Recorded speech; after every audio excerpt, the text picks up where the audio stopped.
Que pasa amigos, my name is Ash, and today I want to run through the Call of Duty Cold War multiplayer gameplay leak that we've seen come out over the last week or so, giving my thoughts and analysis on everything we learned from the apparent leak, what changes we may see by the time the game releases, or maybe even by the time the multiplayer reveal drops on September 9th, as well as some of the major concerns I have for the game, as well as some of the aspects I believe they've gotten right so far. So for those who don't know, many pro players and influencers gained early alpha access to the game over the last couple of weeks, at which time a gameplay session was obviously leaked because no crap. And before we dive into my concerns and positives for the upcoming COD title, a quick disclaimer is needed. The gameplay we saw out of the leak was in the alpha stage of development, meaning many of the things I may be concerned about could ultimately be fixed before Cold War's eventual release. Plus the fact that we only saw a short gameplay session featuring just a single map, so a few of the issues or positives may just be a symptom of that single map or game type and not the game as a whole. But diving in, let's start with my long list of concerns for Cold War's multiplayer.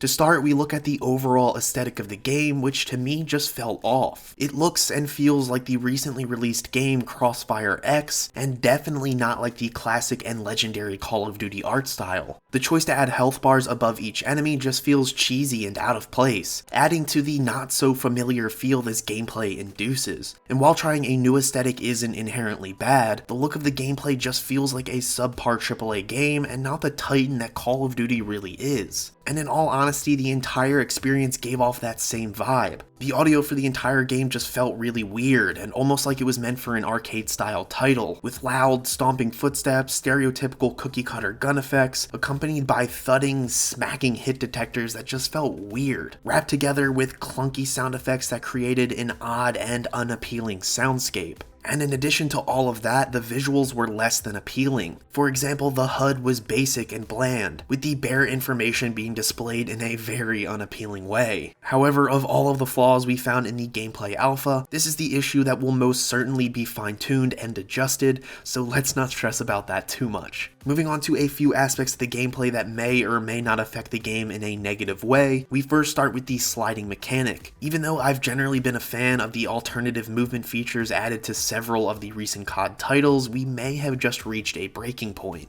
Call of Duty has always been an extremely smooth playing game with a straightforward movement system. However, with players finding exploits within games like Warzone using twitchy movements, slide canceling, and double time sprint, the movement has become less fluid and more twitchy and unrealistic. With the slide mechanic making its return, we might find this annoying and exploitive playstyle carrying over to the Cold War multiplayer. The next concern I have is very specific to the only map that got leaked to the public, so take this speculation with a grain of salt, as we don't know for sure whether this level was specific to the game type they were playing, or if it's an indication of the new map layouts we can expect from Cold War's multiplayer mode. From what we saw from the gameplay video, the map layout felt like a more realistic cityscape, as opposed to the traditional 3-lane map Treyarch has relied on in the past. To me, it felt like a scaled down battlefield map with atypical and asymmetrical areas, lanes, and buildings. Not to mention the scale of the map seemed pretty significant, which is where we begin to transition into some of the things I actually liked from the gameplay leak. As contrary to popular opinion, I've long favored the mid to large maps over Call of Duty's history, with the peak mapmaking coming in COD 4 and Treyarch's World at War, before the explosion of the tiny mindless maps like Nuketown really took off. If the maps are starting to scale up, like I hope they are, the range effects we saw in the gameplay clip will really be emphasized. While the overall time to kill seemed like classic Call of Duty, the time to kill on range gunfights looked pretty extreme. Even with an assault rifle, players took several shots at range without going down. With larger scale maps coming into play, ranged weapons will be more important than ever, adding a much needed balance to the long held SMG meta. With the all-powerful weapon class lacking any range, assault rifles, snipers, and even LMGs will dominate down longer lanes of combat. And what better way to navigate the larger maps than with the return of the traditional COD minimap.